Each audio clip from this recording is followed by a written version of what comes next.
Good morning. आप देख रहे हैं इंडिया डेली। आपके साथ मैं हूं मोनिका सिंह। अमेरिकी राष्ट्रपति डोनाल्ड ट्रंप की तरफ से बड़ा स्टेटमेंट आया है। अमेरिकी राष्ट्रपति डोनाल्ड ट्रंप का बड़ा बयान है। अमेरिकी हमले में तेहरान के कई नेता खत्म हो गए, ये ट्रंप की तरफ से कहा गया। हमले से बहुत कुछ प्रभावित हुआ है, ये राष्ट्रपति डोनाल्ड ट्रंप ने कहा। डोनाल्ड ट्रंप ने हमले को बड़ी कार्रवाई बताया है। अमेरिकी हमले में तेहरान के कई नेता खत्म हुए, इस बात का दावा किया है और कहा कि हमले से बहुत कुछ प्रभावित हुआ है।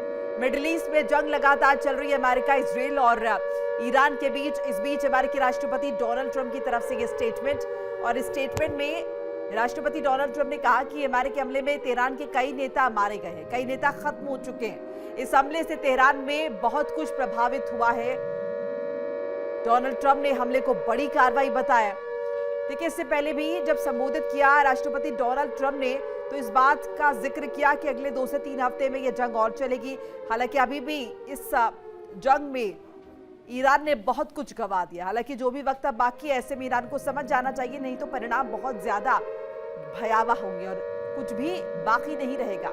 इन सब के बीच किस तरीके से यहाँ पर एक और बड़ी कार्रवाई जो है तस्वीरों के जरिए आपको दिखा रहे हैं, ये एक बड़ा हमला जो है वो किया गया है तेहरान में, और तेहरान के कई नेता खत्म हो गए, ये भी कहा है। यानी कि ये जो अटैक हुआ है अमेरिका की तरफ से ईरान पर, इस अटैक में बड़ा नुकसान ईरान का हुआ है और लगातार इस तरह के हमले जो है वो अमेरिका की तरफ से, इजराइल की तरफ से लगातार ईरान पर किए जा रहे हैं। अमेरिकी राष्ट्रपति डोनाल्ड ट्रंप ने इस हमले को लेकर भी बड़ा दावा कर दिया है कि तेहरान के कई नेता खत्म हो चुके हैं। देखिए, पहले भी जब जंग की शुरुआत हुई है तो किस तरीके से अयातुल्लाह अली खामनेई की मौत हुई, और उसके बाद जो टॉप लीडर थे, उनकी मौत हुई। ऐसे में कहीं ना कहीं बड़ा झटका ईरान को जरूर लगा, लेकिन ईरान के जो तेवर है वो नरम नहीं पड़े और पूरी, अगर हम देखें, इंटेंसिटी के साथ वो लगातार पलटवार करता रहा अमेरिका पर और इजराइल पर। इनफैक्ट अगर ये कहें कि जितना अमेरिका ने सोचा उससे कहीं ज्यादा यहाँ पर रणनीतिकार ईरान नजर आया है, दिखाई दिया है और साबित हो रहा है, क्योंकि ईरान भी इस बात को बखूबी जानता है कि अगर उसने अभी घुटने टेक लिए तो आगे उसके पास कुछ बाकी नहीं रहेगा।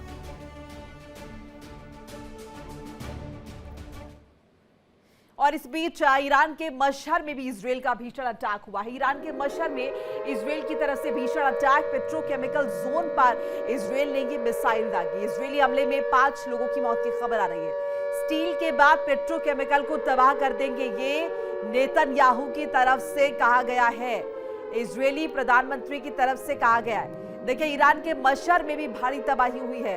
इजराइल ने भीषण अटैक किया है। मशहर में इजराइल का भीषण अटैक, पेट्रोकेमिकल जोन पर इजराइल ने ये मिसाइल दागी है, और ये जो धुआं आप देख रहे हैं ये वही पेट्रोकेमिकल जोन है जिस पर मिसाइल दागी गई है और बड़े पैमाने पर नुकसान यहां पर भी हुआ है। इजरायली हमले में 5 लोगों की मौत की खबर आ रही है। स्टील के बाद पेट्रोकेमिकल को तबाह कर देंगे, ये नेतन्याहू की तरफ से कहा गया है। तो लगातार जो स्ट्रक्चर है उसे तबाह किया जा रहा है। और इसी पर बातचीत के लिए मेरे साथ मेरी सहयोगी न्यूज रूम से गीतू चौहान जुड़ रही हैं। गीतू, लगातार ये जो हमले हैं वो अभी भी बरकरार है और ये पुरजोर कोशिश जो है वो की जा रही है इजराइल की तरफ से, अमेरिका की तरफ से, कि ईरान को घुटनों पर लाया जाए। बिल्कुल, और इसी के तहत कई जगह हमने देखा कि धमाकेदार हमले किए जा रहे हैं, मिसाइल ड्रोन लॉन्च किए जा रहे हैं और कुल मिलाकर एक बड़ा नुकसान यहाँ पर ईरान को होता हुआ दिखाई दे रहा है। लेकिन ईरान किसी भी तरह से पीछे हटने को तैयार नहीं है और ऐसे में ये माना जाए कि ईरान को लेकर जिस तरह से अमेरिका ने आकलन किया था कि शायद वो मध्यस्थता के लिए तैयार हो जाए और जो अमेरिका की शर्तें हैं उनके सामने वो झुक जाए, तो ऐसा बिल्कुल नहीं हो रहा है। 48 घंटे का अल्टीमेटम भी अब ट्रंप ने दे दिया है। उन्होंने कहा है कि अब सिर्फ 48 घंटे का समय बचा है और अगर उस दौरान ईरान किसी भी तरह से उनकी शर्तें नहीं मानता है तो उसका खामियाजा भुगतना पड़ेगा। और जाहिर सी बात है कि अब जो हमले हैं और ज़्यादा भयावह हो सकते हैं। पहला पॉइंट यही सामने आ रहा है कि यहाँ पर आप न्यूक्लियर प्लांट्स को अब एक तरह से निशाना बनाना संभव हो सकता है। हालांकि ऐसा अभी भी हो रहा है, जो न्यूक्लियर फैसिलिटीज़ है उनके आसपास धमाके किए जा रहे हैं अमेरिका इजराइल की तरफ से। और ऐसे में ये माना जाए कि अगर ऐसा होता है तो इसका बड़ा इम्पैक्ट भी देखने को मिलेगा। लेकिन अगर ट्रंप धमकी दे रहे हैं तो बैक ऑफ द माइंड उनकी यही चल रहा है कि 48 घंटे के बाद कुछ ऐसा विध्वंसक किया जाएगा जिससे कि ईरान को एक बड़ा नुकसान झेलना पड़ सकता है। और उनका जो इशारा है वो कहीं ना कहीं न्यूक्लियर फैसिलिटीज की तरफ ही है कि अगर ईरान नहीं मानता है तो अब जो अगला कदम होगा वो उसी तरफ घूमता हुआ दिखाई देगा, यानी कि वहां पर एक बड़ा नुकसान हो सकता है। पेट्रोकेमिकल साइट को अभी से ही निशाना बनाया जा रहा है, क्योंकि किसी भी अर्थव्यवस्था की रीढ़ होती है पेट्रोकेमिकल, खासतौर से अगर हम बात करें ईरान और मिडिल ईस्ट की, तो यहाँ पर जो मुख्य स्रोत है वो यही है। ऐसे में एक बड़ा नुकसान जो है आने वाले समय में हो सकता है, लेकिन जिस तरह से ईरान मानने को तैयार नहीं है, ईरान के पास एक सिचुएशन है कि या डू और डाई, यानी कि आप करो या मरो की स्थिति में है, तो वहां पर खोने के लिए इतना कुछ नहीं है। लेकिन जिस तरह से ईरान पलटवार कर रहा है, मिसाइल और ड्रोन अटैक कर रहा है, नुकसान इजराइल और अमेरिका को भी होता हुआ दिखाई दे रहा है। बिल्कुल अगी, तो कहीं ना कहीं अब ये कोशिश जो बनाने की जा रही है, प्रेशर बनाने की जो कोशिश की जा रही है, लेकिन इसमें कामयाब नहीं हो रहे हैं। अब जो तस्वीर अभी फिलहाल नजर आ रही है कि यहाँ पर लगातार, चाहे इजराइल का जिक्र कर ले या फिर अमेरिका की बात कर ले, वो अलग अलग जो शहर है उन्हें निशाना बना रहे हैं और ये कोशिश कर रहे हैं कि जो आर्थिक रीढ़ है वो तोड़ी जाए। लेकिन एक ऐसा देश जिस पर पहले भी कितने सालों से प्रतिबंध रहे हैं, एक ऐसा देश जो पहले भी आर्थिक चुनौतियों का सामना करता रहा है, एक ऐसा देश जिसको शुरू में ही आपने उसके जो टॉप ऑर्डर के बड़े नेता थे उन्हें तबाह कर दिया, उसके बाद भी अगर उसके जो सुर है वो नरम नहीं पड़ रहे, सो ऐसे में इस हमलों का क्या इम्पैक्ट आपको नजर आता है? देखिए, लगातार जो इसका बड़ा असर है, व्यापक असर है, वो हम कह सकते हैं पूरे विश्व के ऊपर पड़ता हुआ दिखाई दे रहा है, क्योंकि जो बाकी देश हैं वो भी कहीं ना कहीं इससे बहुत ज़्यादा प्रभावित हो रहे हैं। और ऐसे में शायद ईरान इस बात को समझ रहा है, हॉर्मुज स्ट्रेट को लेकर उसे लग रहा है कि एक ऐसी नब्ज उसके हाथ में आ गई है जिससे कि वो अमेरिका को एक तरह से परेशान कर सकता है या उसे ब्लैकमेल भी कर सकता है, क्योंकि लगातार हॉर्मुज स्ट्रेट को लेकर ही जो अमेरिका है वो अपनी बात रख रहा है कि अगर आपने इसे नहीं खोला 48 घंटे में तो जो परिणाम है भयावह होंगे। और इसका बड़ा और व्यापक असर अब बाकी देशों पर भी देखने को मिल रहा है, यूरोपियन कंट्रीज की, नेटो देशों की अगर हम बात करें तो वहां पर इसका बड़ा असर दिख रहा है। भारत में भी हम देख रहे हैं कि हालांकि भारत की जो कूटनीति है वो ऐसी है कि ईरान के साथ बातचीत के बाद जो हॉर्मुज स्ट्रेट है वो काफी हद तक खोला जा चुका है और जो भारत के जहाज आ रहे हैं, लेकिन जिस तरह से यहाँ पर पाबंदी लगी हुई है, चुनौती वाकई बनी हुई है, क्योंकि सभी देशों में हम देख रहे हैं कि अगर पेट्रोल डीजल समय पर नहीं पहुंच रहा है, एलपीजी नहीं पहुंच रही है, तो कुल मिलाकर एक तरह से जो अर्थव्यवस्था है वो कहीं ना कहीं अब उससे प्रभावित होती हुई दिखाई दे रही है। महंगाई लगभग सभी देशों में बढ़ती हुई नजर आ रही है। पाकिस्तान की बात कर ले तो पाकिस्तान बुरी तरह से कंगाली के कगार पर आ चुका है, वहां पर पेट्रोल के दाम आसमान छू रहे हैं। भारत से अगर कंपेयर करें तो भारत फिर भी इस बीच इजरायली प्रधानमंत्री का एक दावा है, जरा वो भी साझा कर ले, फिर आपके पास लौट रहे हैं। इजरायली प्रधानमंत्री ने क्या कुछ कहा है वो जरा बताते चले। इजरायली प्रधानमंत्री बेंजामिन नेतन्याहू की तरफ से बड़ा स्टेटमेंट जो है वो सामने आया है। इजरायली प्रधानमंत्री बेंजामिन नेतन्याहू ने कहा है कि ईरान के पास अब मिसाइल बनाने की क्षमता बाकी नहीं है, ईरान के पास अब पुरानी जैसी कैपेसिटी नहीं है, पुरानी जैसी कैपेबिलिटी नहीं है, ये क्षमता नहीं है। ईरान की स्टील उत्पादन क्षमता 70% खत्म हो चुकी है। इस बात का जिक्र यहाँ पर नेतन्याहू ने किया है और इसके साथ साथ अपनी मौत की अफवाहों को भी नेतन्याहू ने पूर्णतः खारिज किया है। ये कहा कि इजराइल अपनी सुरक्षा के लिए किसी दबाव में नहीं झुकेगा, हमास हिजबुल्लाह के खिलाफ यह अभियान जो है वो जारी रहेगा। ये तो एक तरफ लगातार जो नेतन्याहू है वो ये दावा कर रहे हैं, ये बता रहे हैं कि ईरान के पास वो कैपेसिटी बची नहीं है, कैपेबिलिटी नहीं है जिसके दम पर वो युद्ध को कंटिन्यू कर पाए। इसके साथ साथ वो ये भी बताते हुए नजर आए कि इजराइल भी अपनी सिक्योरिटी के लिए किसी के आगे झुकेगा नहीं, क्योंकि ये तो शुरू में इजराइल ने साफ कर दिया था कि भाई उसका मकसद इस युद्ध के जरिए हमास हिजबुल्लाह के खिलाफ एक अभियान चलाना और वो चलता रहेगा। बिल्कुल। और ऐसे में देखिए, जिस तरह से यहाँ पर इजराइल बड़ी बातें कर रहा है कि वो झुकेगा नहीं, लेकिन कई बार अपने देश के लोगों के हितों के लिए झुकना भी पड़ जाता है। और ऐसे में यहाँ की जो जनता है वो अब सड़कों पर आ चुकी है। यही वजह है कि आप वाइजली डिसीजन नहीं ले पा रहे हैं और मिल बैठकर बात नहीं कर पा रहे, कोई बीच का रास्ता नहीं निकल रहा है, यानी कि जिद दोनों तरफ से है, यही माना जाए। और जो प्रदर्शन है वो भी हम देख रहे हैं लगभग सभी देशों में हो रहे हैं, चाहे ईरान की हम बात करें, चाहे अमेरिका की करें, चाहे इसराइल की करें, यानी कुल मिलाकर जनता जो है वो परेशान हो रही है। लेकिन ऐसे में ये भी कहा जा सकता है कि ईरान के लिए आप दावे कर रहे हैं कि 70% जो हमने है ईरान को खत्म कर दिया है और अब उसके पास इतनी कैपेबिलिटी बची नहीं है कि वो किसी भी तरह से दोबारा से उठ पाए। और हालांकि यहाँ पर ट्रंप तो ये भी धमकी दे रहे थे कि स्टोन एज में हम ईरान को पहुंचा देंगे, लेकिन ये देखिए कि ईरान के पास खोने के लिए इतना ज्यादा बचा नहीं, लेकिन अमेरिका और इजरायल भी इससे बहुत ज्यादा प्रभावित हो रहे हैं। अगर हम बात करें अमेरिका की फाइटर जेट्स की, तो लगभग कई ऐसे फाइटर जेट्स हैं जो बहुत ही उम्दा और उन्नत क्वालिटी के बताए जाते थे और वो तबाह हो चुके हैं। तो ईरान कहीं से भी अपने आप को कमजोर नहीं आंक रहा है, ना ही विश्व मंच पर अगर हम देखें तो ईरान को कोई ऐसा कह रहा है कि वो कमजोर पड़ता हुआ दिख रहा है।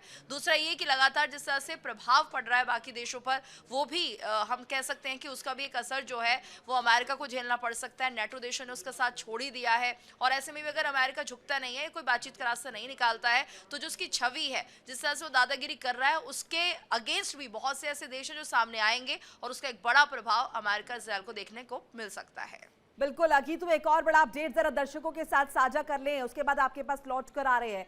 देखिए एक और बड़ी खबर आपको बता रहे हैं, लापता पायलट पर अमेरिकी सांसद की तरफ से बड़ा दावा किया गया। लापता पायलट पर अमेरिकी सांसद का बड़ा दावा, अमेरिकी सांसद जॉन बेकन ने बड़ा बयान दिया है। 15 का दूसरा पायलट ईरान से बचाया गया, दूसरा पायलट भी सुरक्षित बचा लिया गया, ये जॉन बेकन की तरफ से कहा गया। ईरान में लापता हुआ था 15 का पायलट, इसके बाद अब अमेरिका की तरफ से यह दावा हुआ है। लापता पायलट पर अमेरिकी सांसद की तरफ से बड़ा दावा किया गया है। अमेरिकी सांसद ने बताया, जॉन बेकन ने बताया, F-15 का दूसरा पायलट ईरान से बचाया गया, दूसरा पायलट भी सुरक्षित बचा लिया गया है। एक बार फिर से गीतू का रुख करते हैं। गीतू, इस दावे के बारे में क्या कुछ इन्फॉर्मेशन आ रही है? जॉन बेकन की तरफ से कहा गया है और साथ साथ कहीं ना कहीं ये भी बताने की कोशिश की गई है कि ईरान कुछ भी कर ले लेकिन ज्यादा इम्पैक्ट अमेरिका पर पड़ेगा नहीं, ना पड़ रहा है। देखिए दावे तो बहुत कुछ होते हैं, लेकिन असल में क्या कहानी है वो अमेरिका भी बेहतर तरीके से जानता है और इजराइल भी।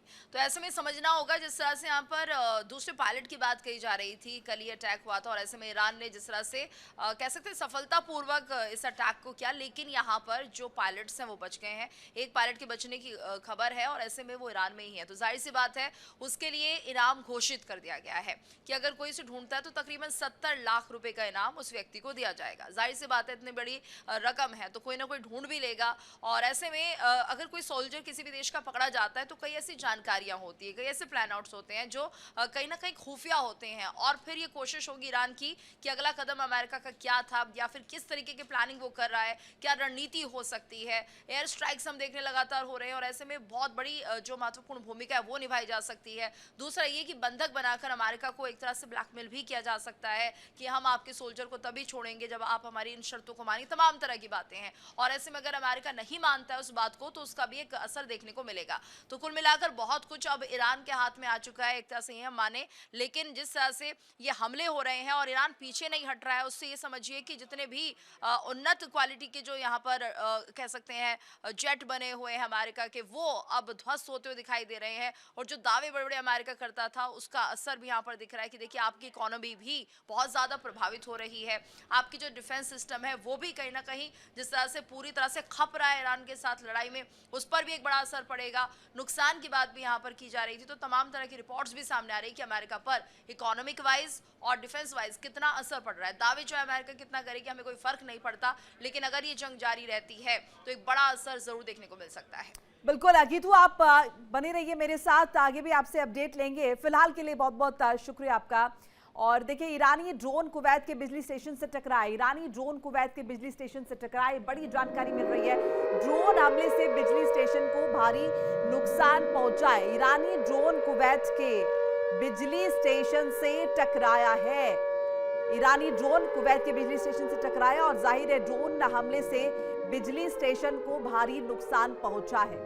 तो ये लगातार नुकसान का जो सिलसिला है वो लगातार हम देख रहे हैं और किस तरीके से एक दूसरे पर ये अटैक हो रहे हैं और इस अटैक का इंपैक्ट क्या नजर आ रहा है वो हम आपको तस्वीरों के जरिए भी दिखाने बताने की कोशिश कर रहे हैं। देखिए ईरानी ड्रोन कुवैत के बिजली स्टेशन से टकराया। अब निश्चित तौर पर जब ये टकराया है तो यहाँ पर नुकसान हुआ है, बिजली स्टेशन पर इसका बड़ा असर जो है हुआ है और भारी नुकसान पहुंचा है। अब इस तरह की भी खबरें आ रही है कि कई जगह पर बिजली जो है वो ठप हुई, हालांकि पुख्ता तौर पर क्या कुछ जानकारी है क्योंकि तमाम तरह की जो इस वक्त खबरें हैं वो लगातार सर्कुलेट हो रही हैं। इस बीच देखिए लगातार हम देख रहे हैं कि ये जो रिहायशी इलाके के लोग हैं वो कहीं ना कहीं खुद को फंसा हुआ महसूस कर रहे हैं क्योंकि कहीं से भी हम देख रहे हैं ड्रोन और मिसाइल्स के जब ये हमले हो रहे हैं और उसकी वजह से कहीं ना कहीं जो रिहायशी इलाके हैं वो भी प्रभावित हो रहे हैं, आम लोग जो है उन पर भी असर आ रहा है। और कुवैत पर ईरान का बड़ा अटैक हुआ है। कुवैत पर ईरान का बड़ा अटैक, तेल मंत्रालय की बिल्डिंग पर अटैक हुआ है।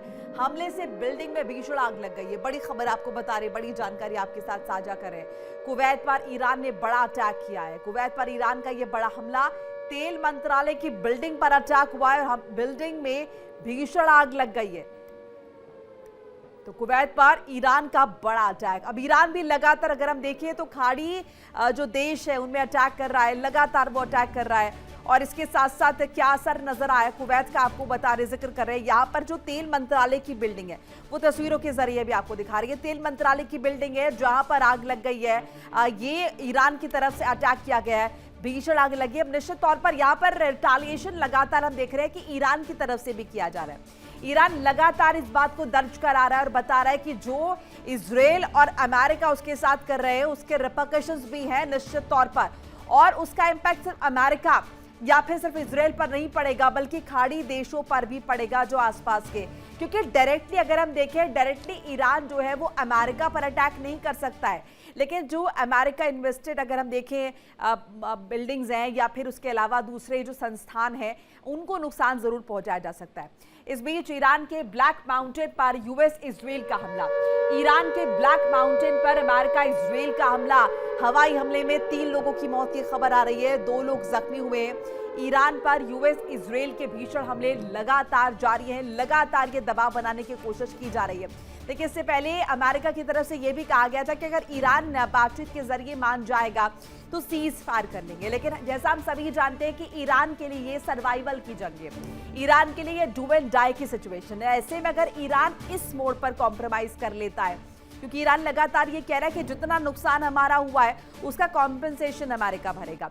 इसके अलावा ईरान लगातार ये कह रहा है कि अमेरिका ये सुनिश्चित करेगा, ये बताएगा कि आगे भविष्य में कभी उस पर इस तरह के अटैक नहीं होंगे। तो कुल मिलाकर बहुत सारी शर्तें जिनका जिक्र हुआ है। देखिए इंडिया डेली 24/7 अब आपके स्मार्ट टीवी पर।